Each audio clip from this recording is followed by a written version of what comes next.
بسم اللہ الرحمن الرحیم. آپ نے صحیح اس میں کہا کہ اگر انہوں نے باقاعدہ شرط لگا دی ہے تو پھر انتظامیہ کی ذمہ داری ہوتی ہے کہ اس کا لحاظ اور خیال کریں.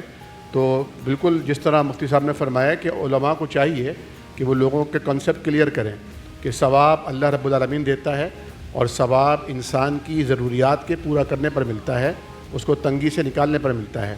اور تنگی سے نکالنے کی مختلف صورتیں ہیں, صرف کھانا پینا ہی نہیں ہے بلکہ لباس بھی ہے, اور اس میں اس کا جو معاشرتی رکھ رکھاؤ اور رہن سہن ہے وہ تمام چیزیں شامل ہیں, دوا علاج شامل ہے, اور اس میں ہر قسم کی دوا شامل ہے.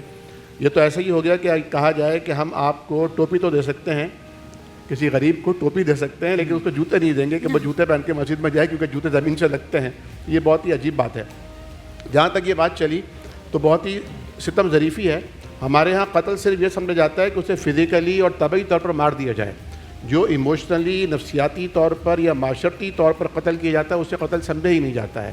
اور یہ اس طرح کا قتل ہے کہ آپ نے ان بچوں سے جو باقاعدہ ماں اور باپ رکھتے تھے, آپ نے ان سے ماں باپ چھین لیے, اور چھیننے والے بھی کوئی غیر نہیں تھے بلکہ ان کے اپنے ماں باپ ہی تھے.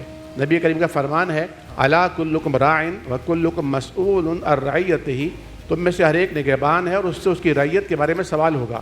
اور باپ سب سے پہلا راعی ہے, اس کے بعد اس کی اہلیہ یعنی ماں گھر کی رعیہ ہے, ان سے سوال تو ہوگا. اور قرآن نے کہا ہے بأی ذنب قتلت, زندہ گاڑی ہوئی جو بچی ہے وہ پوچھے گی, سوال کرے گی مجھے کس جرم پر قتل کیا گیا تھا. تو یہ بچے بھی کل قیامت کے ان کو زبان مل سکتی ہے اور یہ سوال کر سکتے ہیں ہمیں کس جرم میں آپ نے معاشرتی طور پر قتل کیا, ایموشنلی قتل کیا, کہ باپ ہوتے ہوئے ہمارا باپ کوئی نہیں تھا, ماں ہوتے ہوئے ہماری ماں کوئی نہیں تھی, چچا چچی پھپھا پھپھی. ٹھیک ہے, انسان کو اللہ رب العالمین نے آزمائش کے لیے پیدا کیا ہے.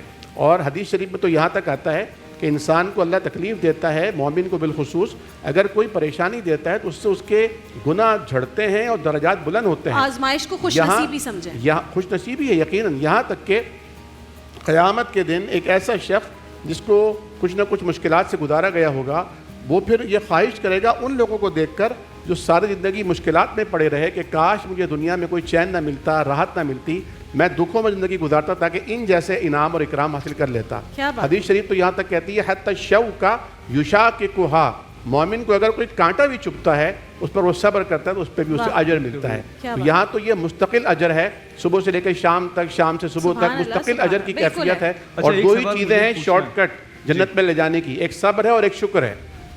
اور اس میں دونوں ہیں, آپ دونوں